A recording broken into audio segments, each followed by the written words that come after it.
Oh, Jesus. Oh, God. Oh, no. Somebody stop him. Zoe, get back to your bed. Are you following all that? Kind of. Yes. I don't want to form. I don't want to publicly state my opinion because I'm scared. That's not good. Yeah. Yep. Why? God, I'm just, I'm being silenced. Have you and Hassan ever interacted? Yeah. Every time I Really? see him, he looks happy to see me. So, this makes Every me a time you little see him- sad. Does he go like this? Woo! Yeah, he does. He's like, Really? Morgpie! Woohoo! Yeah. I think often about that kind of fear, the kind that does not erupt but lingers, almost ashamed of itself, ashamed that it must announce its own presence. When the young creator spoke of her unease, when she explained that she hesitated to speak openly because she worried about the waves of people who might descend upon her, there was something hauntingly familiar in the air around her confession. It was not merely the fear of disagreement, it was the fear of a crowd that exists everywhere and nowhere, a crowd that needs no street, no physical plaza, no meeting hall. A crowd that arrives as an avalanche of judgment, descending with the speed of thought itself.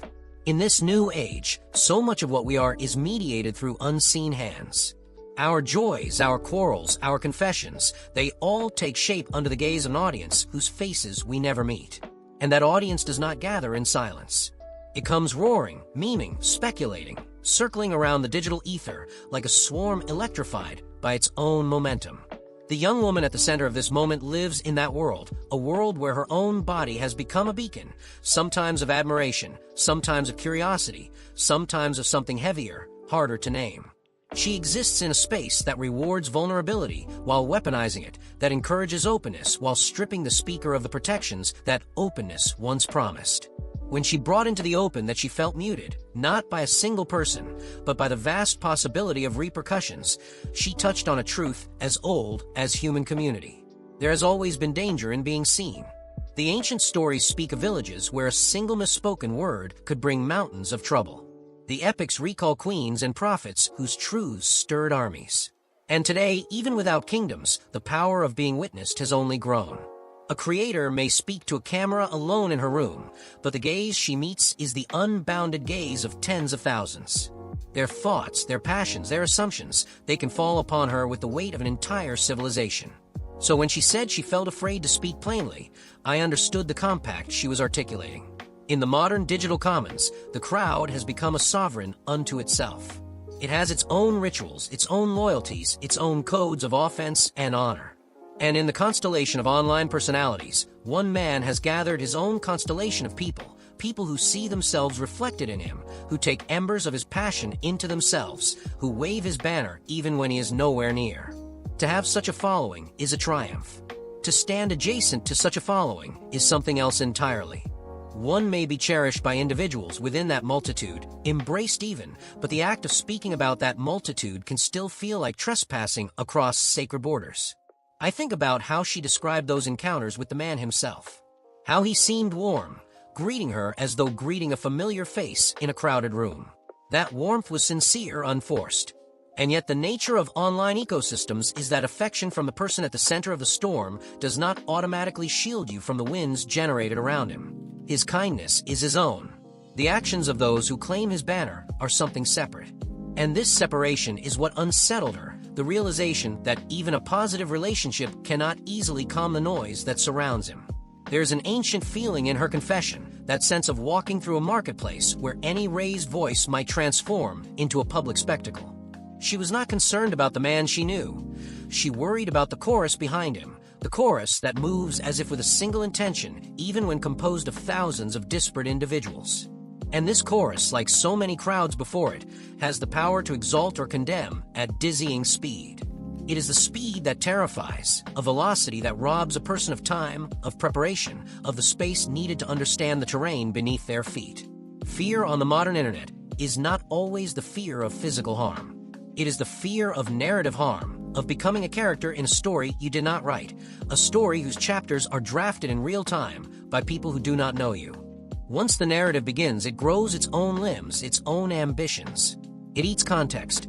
It consumes nuance. It wanders into territories you never intended to visit.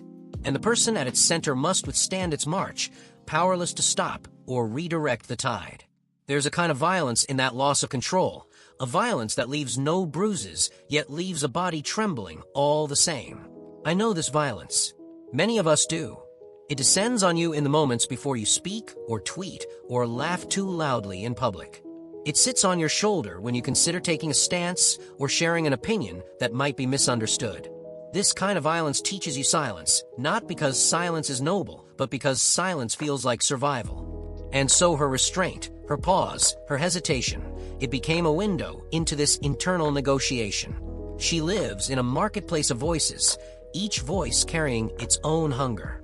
She understands the rituals of the digital commons, the way opinions can spiral into conflicts, the way alliances and enmities can form out of shadows. When she said she felt silenced, she was not confessing cowardice. She was revealing the cost of participation. I think often about the cost of being known. In earlier generations, to be known was the privilege of kings and prophets, of poets whose words traveled slowly by the muscle of horses or the breath of wind. Today, a young woman can become known overnight, her face familiar to people she will never meet, her mannerisms analyzed, her pauses dissected like ancient artifacts. The spotlight is no longer a prize. It is an atmosphere, a climate that can nourish or scorch without warning.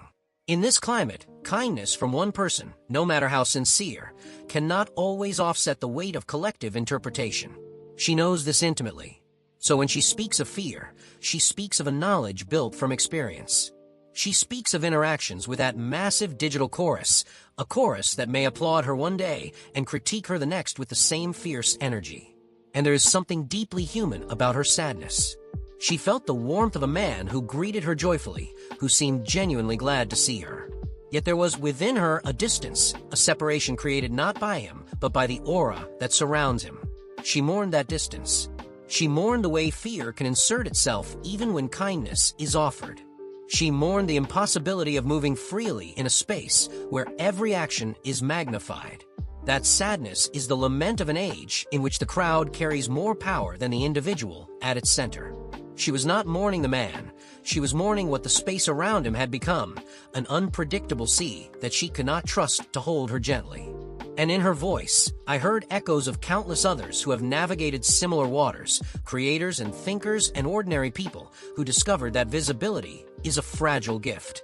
I wonder sometimes what it means to be truly safe in such a world. Perhaps safety is not the absence of danger, but the presence of understanding. Perhaps safety emerges from an honest acknowledgement of the risks we bear simply by being visible. She offered that honesty. She allowed her fear to be seen.